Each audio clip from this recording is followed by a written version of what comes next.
My demon wife की 14वीं episode के साथ हाजिर हूँ। टीचर एसी क्वीन से कहती हैं, हमारे किंग एक बड़ी सेलिब्रेशन रख रहे हैं और हमारे स्कूल को कहा गया है कि हमें हर क्लास से एक सबसे बेहतरीन लड़के या लड़की को वहाँ पर भेजना है। मैंने अपनी क्लास से रेनिस को चुना है और साथ में तुम्हें भी। तुम इस बारे में क्या सोचती हो? क्या तुम उस सेलिब्रेशन में हिस्सा लेना चाहोगी, वो भी हमारी क्लास की तरफ से? क्वीन टीचर एसी से कहती है, आखिर ये सेलिब्रेशन है किस किस्म की? टीचर ड्रोना एसी से कहती है, जबकि तुमने रेनिस को चूज कर लिया है तो फिर तुम इसको क्यों साथ ले जा रही हो? एक ही स्टूडेंट जाना चाहिए, ये मेरी तरफ से जाएगी, स्वर्ड्स क्लास को रिप्रेजेंट करेगी। रेनिस आगे बढ़ता है और क्वीन से कहता है, आखिर तुम्हारा क्या फैसला है? तुम कौन सी क्लास की तरफ से जाना चाहोगी? क्या तुम मेरे साथ सेलिब्रेशन में चलोगी हमारी क्लास को रिप्रेजेंट करने के लिए? उन दोनों को बातें करते हुए देखकर जियांग का मुंह बन जाता है। सोफी सास जियांग से कहता है, चलो एक वॉक करते हैं, मुझे तुमसे कोई बात करनी है और फिर हमें किंग के पास भी जाना है, उनको जाकर सारी बात को एक्सप्लेन भी करना है। जबकि जालू अभी भी ट्रक में बंधा हुआ पड़ा होता है और कहता है, मुझे कब छोड़ने वाले हो? नेक्स्ट सीन रॉयल पैलेस का होता है। वो सारे लोग पैलेस में चले जाते हैं।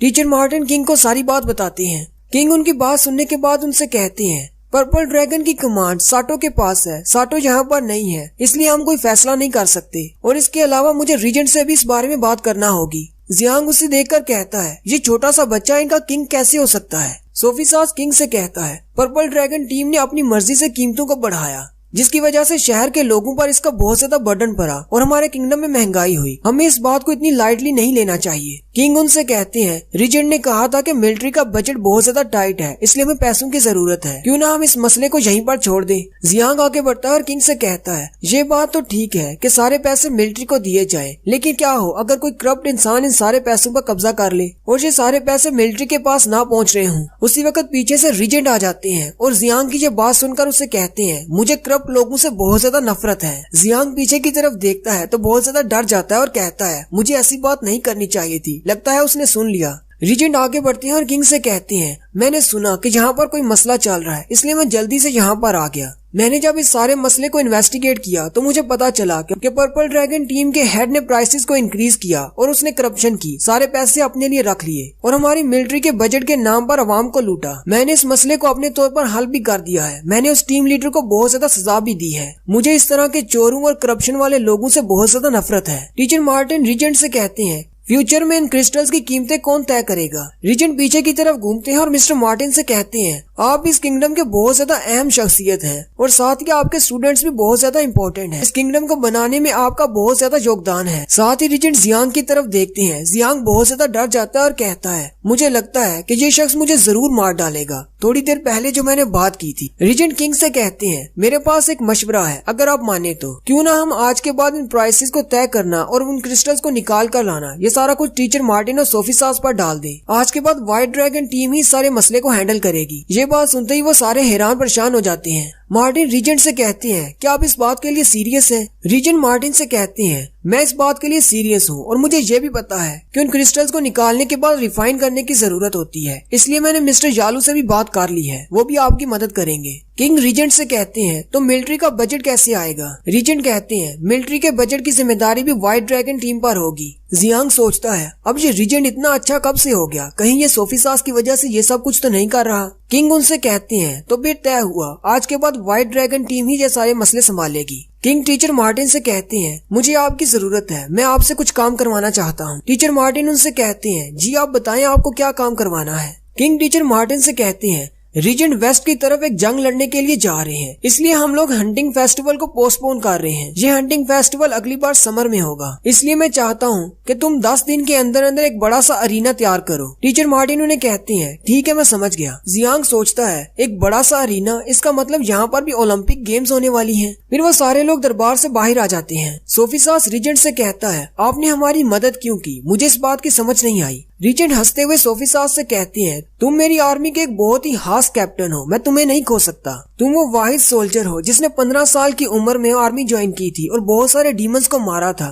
तुमने हमारे किंगडम के लिए बहुत सारी लड़ाइयाँ लड़ी हैं, लेकिन उसके बाद तुम्हें गुरु ने अडॉप्ट कर लिया और तुम्हारा सारा एक्शन खत्म हो गया। अब तुम सिर्फ हमारी किंग के एस्कॉर्ट टीम के मेंबर रह गए हो। तुम्हें नहीं लगता कि तुम्हारी तलवार को अभी भी एक्शन की जरूरत है? सोफी सास रीजेंट से कहता है, मैं अपने किंग को सर्व करता हूँ, इसलिए मैं उनके लिए कुछ भी करूंगा। मैंने व्हाइट ड्रैगन टीम को इसलिए ज्वाइन किया क्योंकि मेरे फादर गुरु ये चाहते थे कि मैं किंग की सेफ्टी को इंश्योर करूं, लेकिन मुझे इस बात का क्या पता था कि मेरी टीम के अंदर तुम्हारे भेजे हुए सोल्जर्स भी हैं। एक बार हमारे किंग के पास सारी रिस्पॉन्सिबिलिटी आ जाए, उसके बाद मैं टेंशन फ्री हो जाऊंगा और मुझे उनकी प्रोटेक्शन पर इतना ज्यादा जोर नहीं देना पड़ेगा। रीजेंट हंसते हुए उसे कहते हैं, इस कंट्री की भागदौड़ उसके हाथ में होनी चाहिए, जो कि इस कंट्री को ठीक तरीके से चला सकता है, फिर चाहे वो हमारे किंग हो या कोई और। सोफिसास रीजेंट से कहता है, मैं ये बात जानता हूँ कि हमारे किंग अभी छोटे हैं, इसलिए आप इस कंट्री को चला रहे हैं, लेकिन आपको कंट्री चलाने पर ध्यान देना चाहिए, ना कि अपनी पावर का गलत इस्तेमाल करने पर। ये बात सुनते ही रीजेंट भी गुस्सा हो जाते हैं और अपनी पावर को अनलीश करते हैं और सोफिसास से कहते हैं, क्या तुम्हारे पापा गुरु ने तुमको नहीं बताया कि हमारे कंट्री की क्या हालत है? सोफिसास रीजेंट से कहता है, लेकिन मैं आपसे पूछना चाहता हूँ। साथ ही वो अपनी तलवार पर भी हाथ रख लेता है, आखिर तुमने मेरे फादर के साथ ऐसा क्या किया कि वो इतने ज्यादा परेशान है?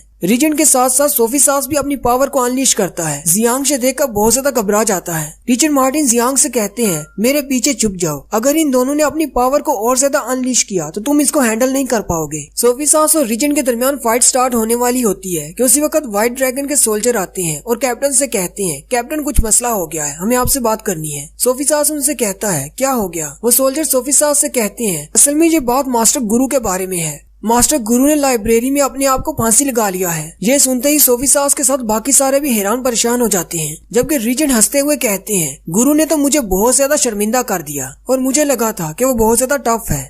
नेक्स्ट सीन रात के वक्त का होता है। क्वीन बिस्तर पर बैठी अपनी तलवार को साफ कर रही होती है, जबकि जियांग भी वहीं फर्श पर लेटा होता है और अपनी ही सोचों में गुम होता है। क्वीन उससे कहती है, तुम्हारे साथ क्या मसला है, क्या हुआ तुम्हें? जियांग उसे कहता है, अगर मैं तुमको समझाऊंगा भी तो तुम्हें समझ नहीं आएगी। क्वीन उसे कहती है, तुम्हें गलत समझने की जरूरत नहीं, रेनिस और मैं हम दोनों सिर्फ क्लास फेलोज हैं। ये सुनते ही जियांग हंसना शुरू कर देता है और सोचता है, मैं तो सिर्फ सोफिसास के लिए बुरा महसूस कर रहा था, लेकिन इसने ये बात कहकर मुझे ये साबित कर दिया कि इसे मेरी परवाह है। जियांग उठकर बैठ जाता है और क्वीन से पूछता है, तुम सेलिब्रेशन में कौन सी क्लास को प्रेजेंट करोगी? क्वीन उसे कहती है, मैं तलवारबाजी की क्लास को रिप्रेजेंट करने वाली हूँ। जियांग उसे कहता है, लेकिन रेनिस ने तुम्हें खुद पूछा था, क्या तुम उसे मना कर दोगी? तुम्हें मेरे बारे में जरा भी सोचने की जरूरत नहीं, अगर तुम उसके साथ जाना चाहती हो तो चली जाओ। क्वीन उसे कहती है, मुझे लगता है कि वो मैजिक में बहुत ज्यादा स्ट्रॉन्ग है, इसलिए मैं तलवारबाजी की तरफ से जाऊंगी ताकि उसका सामना कर सकूं, ताकि मुझे पता चल सके कि मैं उसके खिलाफ कितनी ज्यादा स्ट्रॉन्ग हूँ। जियांग उसे कहता है, वो बहुत ज्यादा हैंडसम है, वो बहुत ज्यादा पावरफुल है और वो रॉयल फैमिली का हिस्सा भी है। वो भी ये बातें कर ही रहा होता है कि क्वीन बहुत ज्यादा गुस्सा हो जाती है और जियांग से कहती है, क्या तुम मेरी ट्रू आइडेंटिटी को भूल चुके हो? साथ ही वो खड़ी हो जाती है और उसे कहती है, तुम सिर्फ एक इंसानी कचरे हो, मुझे तो तुम्हें हर रोज पीटना चाहिए। जियांग उसे देखकर जमीन पर गिर जाता है और बहुत ज्यादा डर जाता है। नेक्स्ट सीन दिन के वक्त का होता है। सोफिसास अपने फादर की कब्र पर खड़ा होता है। टीचर मार्टिन और जियांग भी उसके साथ होते हैं। टीचर मार्टिन कहते हैं, मास्टर गुरु बहुत ही अच्छे इंसान थे और वो हमारे किंग के टीचर भी थे, उन्होंने इस किंगडम के लिए बहुत कुछ किया है। जियांग सोफिसास से कहता है, अगर तुम किसी से बदला लेना चाहते हो तो मैं तुम्हारा पूरा साथ दूंगा। क्वीन उसे कहती है, हाँ मैं भी तुम्हारा साथ दूंगी। टीचर द्रोना आगे बढ़ती है और उन दोनों के सर पर हाथ रखते हैं और उनसे कहती है, तुम लोग बदला लेने की बात को भूल क्यों नहीं जाते? रीजेंट इस किंगडम के सबसे ताकतवर फाइटर हैं। रीजेंट जब जवान थे तो उन्होंने डीमन ट्राइब के किंग जॉर्ज ओसा के साथ फाइट की थी और मुझे नहीं लगता कि हमारे रीजेंट के अलावा कोई भी ऐसा इंसान जिंदा है जिसके पास डीमन किंग के साथ फाइट करने की ताकत हो। जियांग क्वीन से पूछता है, क्या ये तुम्हारे पापा के बारे में बात कर रहे हैं? क्वीन उसे कहती है, मैंने अपने पापा से सुना है कि सिर्फ यही वो एक इंसान था जो मेरे पापा की गिरफ्त से भागा था और वो भी जिंदा। सोफिसास उनसे कहता है, मास्टर गुरु मेरे असली फादर नहीं थे, उन्होंने मुझे गोद लिया था और वो मेरे लिए मेरे फादर से भी बढ़कर थे। साथ ही सोफिसास अपनी बैकग्राउंड स्टोरी शुरू करता है। सोफिसास कहता है, 20 साल पहले ये दीवारें नहीं थी, हम लोग किंगडम में ही रहा करते थे। मेरी फैमिली बहुत ज्यादा गरीब थी, लेकिन मेरे पापा बहुत ज्यादा मेहनत किया करते थे ताकि मुझे और मेरे भाई हम दोनों को पाल सके। एक शाम ऐसा हुआ कि हमारे गांव पर बैंडिट्स ने हमला कर दिया। मेरे फादर ने बहुत ज्यादा हिम्मत दिखाई और उन लुटेरों के सामने खड़े हो गए और हमारे गाँव के लोगों को बचाने की कोशिश की, लेकिन वो एक लुटेरे के हाथों मारे गए। मैंने आगे बढ़कर उस लुटेरे के कान पर काट लिया, लेकिन उस लुटेरे ने अपनी तलवार से मुझे भी जख्मी कर दिया और फिर उन्होंने मुझे जमीन पर फेंक दिया। उन्हें लगा शायद मैं मर गया हूँ। उन लुटेरों ने वहाँ पर सभी लोगों को मार दिया जिन लोगों ने भागने की कोशिश की। बाकी सबको वो पकड़कर अपने साथ ले गए। मेरे छोटे भाई को भी अपने साथ ले गए। मेरी माँ और मेरे पापा दोनों मर चुके थे। जब मैंने आसपास से पूछा तो मुझे पता चला कि मेरे भाई को वो लोग उठाकर ले गए हैं और उन लोगों ने उसे डीमन ट्राइब में बेच दिया है। उस दिन के बाद से मैंने तलवारबाजी सीखने की कोशिश की ताकि मैं अपने भाई को वापस ढूंढ सकूं। जब मेरी उम्र 15 साल हुई तो मैंने मिलिट्री ज्वाइन करने के लिए फॉर्म सबमिट करवाए। सोफिसास कहता है, फिर मैं एक सोल्जर बन गया। सोल्जर बनने के बाद डीमन ट्राइब के साथ हमारी जंग हुई। मैंने वहाँ पर बहुत सारा एक्सपीरियंस हासिल किया। उन डीमंस के साथ लड़ते लड़ते मैं बहुत ज्यादा स्ट्रॉन्ग हो गया और बहुत बार मैं बहुत ज्यादा शदीद जख्मी भी हुआ, यहाँ तक कि मैं मरता मरता बचा। एक दिन मास्टर गुरु वहाँ पर आए हमारे कैंप में जख्मियों को देखने के लिए। उस वक्त तक मुझे फ्रंट लाइन सोल्जर बना दिया गया था। वहीं कैंप में एक सोल्जर था जो कि बहुत ज्यादा जख्मी था। वो कह रहा था कि प्लीज मुझे मार डालो, मुझसे ये दर्द बर्दाश्त नहीं हो रहा। मास्टर गुरु गुस्सा हो जाते हैं और सोल्जर से कहते हैं, तुम लोगों ने इसे दूसरी जगह पर क्यों नहीं लेकर गए? तुम्हारे डॉक्टर्स कहाँ पर हैं? इसका इलाज क्यों नहीं किया जा रहा? वो सोल्जर मास्टर गुरु से कहता है, हमारे जो भी मेडिक्स थे वो सारे डीमन ट्राइब के हाथों मारे गए, इसलिए हमारे पास अब कोई भी डॉक्टर नहीं बचा। उसी वक्त सोफी सास आगे बढ़ता है और उस लड़के को अपनी तलवार से मार देता है। ये देखकर मास्टर गुरु बहुत ज्यादा हैरान हो जाते हैं और उससे पूछते हैं, तुमने ऐसा क्यों किया? सोफी सास उनसे कहता है, जब तक डॉक्टर्स यहाँ पर पहुँचेंगे तब तक ये जिंदा नहीं बचेगा, इसलिए मैं नहीं चाहता कि ये तब तक दर्द में रहे। और यहीं पर हमारी 14वीं एपिसोड का एंड होता है। एक्सप्लेनेशन अच्छी लगी हो तो चैनल को सब्सक्राइब कर दें, वीडियो को लाइक और शेयर कर दें। शुक्रिया।